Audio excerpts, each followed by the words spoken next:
Le port de Djenjen, un véritable pôle économique pour le pays. Sa position lui confère un rôle privilégié. Il ambitionne de devenir un hub dans les trafics transcontinentaux.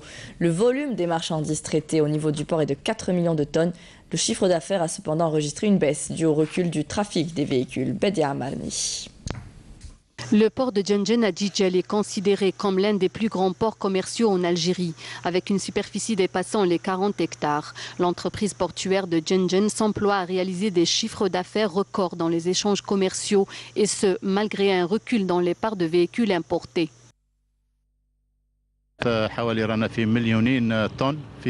En termes de volume, nous sommes à 2 millions de tonnes de marchandises traitées au premier semestre 2017.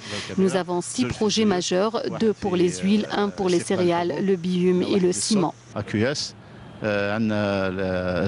Les travaux d'extension de cette infrastructure portuaire se poursuivent pour être achevés dans les délais impartis. C'est à l'exemple du terminal à conteneurs ainsi que le dédoublement de la ligne ferroviaire, ce qui est pour faciliter le transport des marchandises à travers les différentes régions du pays et encourager les opérateurs économiques à se lancer dans l'exportation.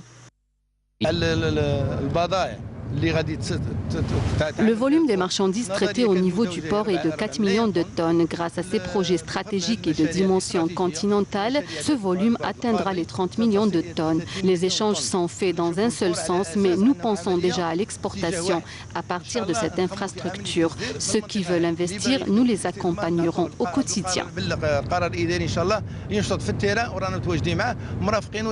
L'extension de cette infrastructure portuaire qui induira une augmentation de la capacité de traitement des marchandises et même de l'exportation de différents produits agricoles et industriels émane d'une orientation des pouvoirs publics pour développer l'économie aux hydrocarbures.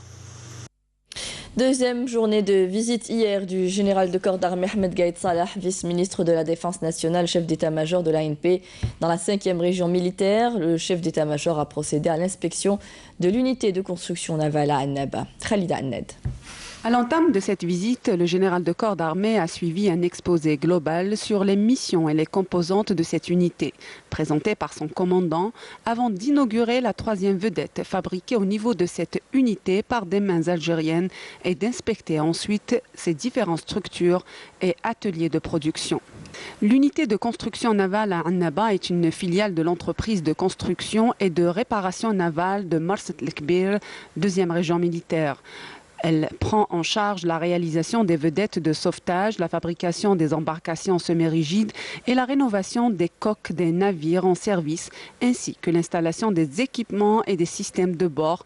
Outre sa participation en matière de maintenance et réparation des embarcations de pêche au profit des secteurs publics et privés, dans cet élan et depuis son inauguration en février 2016 par le général de corps d'armée, cette unité a procédé à la maintenance et la réparation de 90 embarcations de pêche, non seulement de la wilaya de Annaba, mais aussi de différentes wilayas côtières du pays, d'autant plus qu'elle emploie un important nombre de citoyens de la région, contribuant ainsi à fournir des postes d'emploi et à réduire le taux de chômage.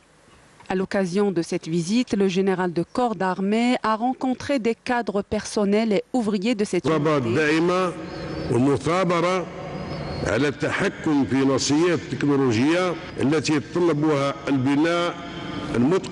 Je tiens à rappeler aujourd'hui les cadres personnels de cette unité à caractère économique et social à parfaire la maîtrise des technologies requises dans le domaine de la construction des navires et vedettes.